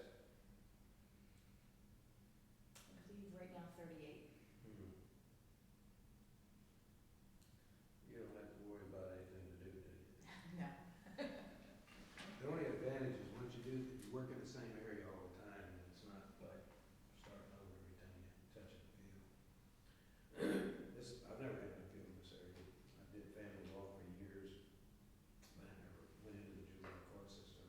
Infrequently, once in a while, some little thing would come up, I'd have to be there, but I've got a liberal education about juvenile law in this case. Oh, I'll tell you. There's some nuances in it that makes you shake your head and figure out what's going on. Would you agree? Yes, it is a highly specialized area. It's a highly specialized area. Well, specialized in a sense, you better take time to read some of it. And I just learned on the job on this one, so to speak. You know, I thought it was going to turn into something simple, and God, 5 appeals later, soon to be 6 with that mandamus thing. See, we got one more to file. You know, we filed a notice of appeal, that was with the mandamus, so that's the 6th one. Let's see, well, it's actually 5, it'll be 5 when it gets done. All in this one case. Have you ever had one like that? I have a case that currently has 33 appeals in it. 33 appeals? Yes. Oh, I feel better. Can you imagine? No. 33? Was it co-guardians like us? Mm-mm. Just some lawyer want to make a living, huh? No, as a parent. Parent? That's some big bucks and big care, huh? Not really, but Well, you know, it's like anything. If you're gonna do it, have a reason. Don't just do it to prove a point, you know? And we're not in this to prove a point. You know, I'll be 80 years old in December. I ain't gonna prove anything to anybody about any reason. Trying to protect these kids and protect the kids in our area. Well, I'll tell you, there's a mess going on down here in the county. I don't know how you find it in the other areas, but some of the things that are happening down there, it's so bad. This not gonna come out for the judges, no reason to do that. We had 5 complaints with the governor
threw the temple off in a way with the rulings that we got, and that's why we've got so many appeals. And so I don't know what the answer is, but I know this. We're an example of apparently what's going on. All you gotta do is pick the papers up, as you know, all over the state, different situations where kids are being abused because they went, the system is allowing parents to walk into a courtroom and say they promise to be good parents, and they're not. And then you and I are here, don't know what we're doing, or you do what you do.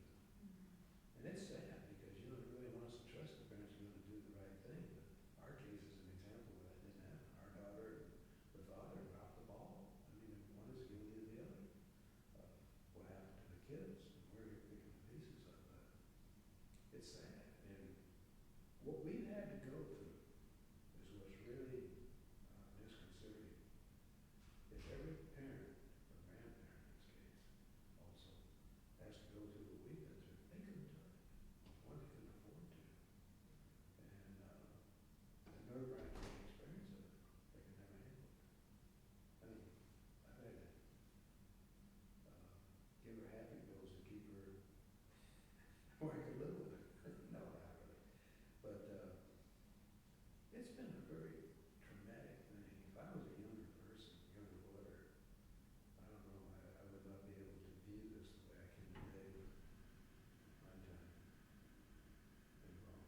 But the long and the short of it, it is what it is. And hopefully, what I'm doing will do some good for somebody else. That's what I view it. And I assume that's what you do from your end, is try to make sure that we have a system that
here since about 2008 or 9, not sure which So one. he's known the block too. Both Judge Morris and Judge Crenshaw were previous circuit court judges. Oh, yeah, where at? Judge Crenshaw was out of Hillsborough County and Judge Morris was out of Pinellas County. Pinellas? Mhm. Okay, good. Well, they've seen their share of what goes on out there, haven't they? And actually Judge Valenti was also Pardon me? a circuit court judge before. Pardon me? He was also a circuit court Valenti? judge, yeah. Where? I believe he was out of Pasco County. Pasco, okay. Where all the sinkholes are, Let's huh? go over here. The polk.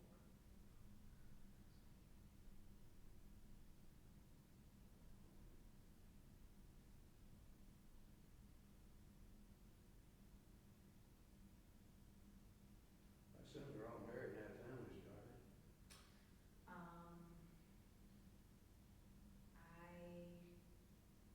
I'm not 100% sure.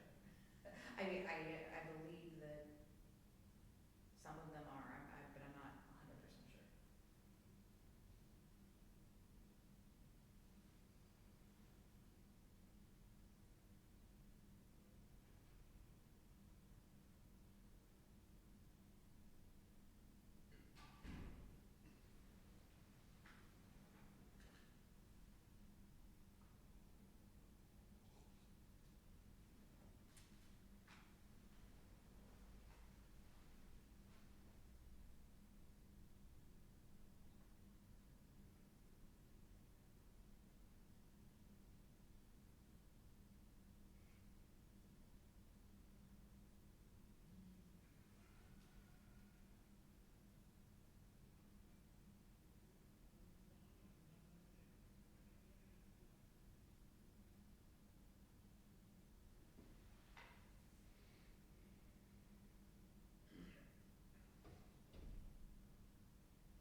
So we're gonna have a hearing, huh? Well, he's gonna talk to you about it.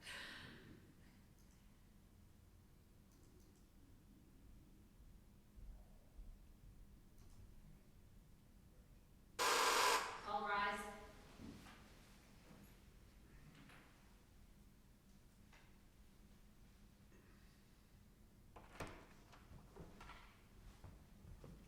Okay, good afternoon. Good morning. Good morning, yeah. All right, first of all, have a seat, relax. We're back in session, but it's gonna be very brief because apparently we've tried to figure out what is going on with these cases. There's one set for oral argument today, there's a case traveling with it that, and then there's a couple of other cases that are not traveling together. Now, apparently there's an opponent involved who's an attorney, and he is in a conflict with a different trial under the assumption, which apparently is erroneous, that these cases were continued by a stay granted in different cases. We've talked about it, and we think the best thing, to be fair, is to say, if there's an honest misunderstanding, even though it's inconvenient for you all being here, I really regret that, but apparently there's a legitimate misunderstanding. We're gonna reset everything in the future. Now, we'll give you the option, you don't have to have oral argument if you don't want to. I think you asked for oral argument. I'd like to have oral. If you wanna keep oral argument, I think it's important, it's a small issue, but it's. well, if that's your preference, send some sort of motion to just say, notice of intention to keep oral argument request. However you phrase it is not as important. That in a motion? Yeah, just, yes, because, oral argument is discretionary, it's not automatic. We tend to almost always grant the oral argument, but I wouldn't want something to happen on the case where you're entitled to have an oral argument if you are, to somehow get lost in the shuffle of the other cases, and then we have to figure out what's going on with the stay. I guess something's filed in the Supreme Court, which apparently hasn't resulted in a stay from the Supreme Court, but we don't know. There's too much going on to pull the trigger on a decision today to go forward with the case. And I apologize for that, and you're not even here as a party, you're here as a representative? Yeah, we're named as a party in this case, so I've appealed appeared, but because we did not advocate for or against any relief in this particular. Did you bill, file a brief or We anything? did not file. So a you're brief. just here out of the goodness of your heart. As a named party, I felt it was my Okay. duty to. Well, so we got double apologies. I've never seen this happen in the time I'm here. But there's a first time, and I want to compliment you for being so gracious and understanding, so. Judge, nothing surprises me at this stage in my game. Well, and you're a pro se litigant who's a lawyer, right? Yes, I'm in my 50th year. Wow. I'm not supposed to be doing this. That's the idea. Well, the good thing is, I think you have somebody with you, you might be able to make Yeah, it. this is my favorite wife, Your Honor. Well, I'm She's glad you also brought the my favorite one. secretary for 45 years and typed up a lot of the paperwork that you. I think you owe her lunch somewhere. I know Stephanie Zimmerman sometimes brings her mom. I guess your mom's not here today, but have a good day and a safe journey to where your destination is. Our anniversary is the 18th of this month. I got sworn in this courtroom Wow. in 1966. Wow. And that was the first part of, it was May, wasn't it? I believe so, yes. May, and then we got married in June, on June 18th. So we got an anniversary coming up this week. Well, congratulations. God We'll bless you. get an early jump. All right? Anyway, we're gonna be gone for the month of July, so maybe what I ought to do is. Put that in your notice. Yeah, so we definitely won't set it for July, because most of us are going to in July. Thank you. Bye-bye.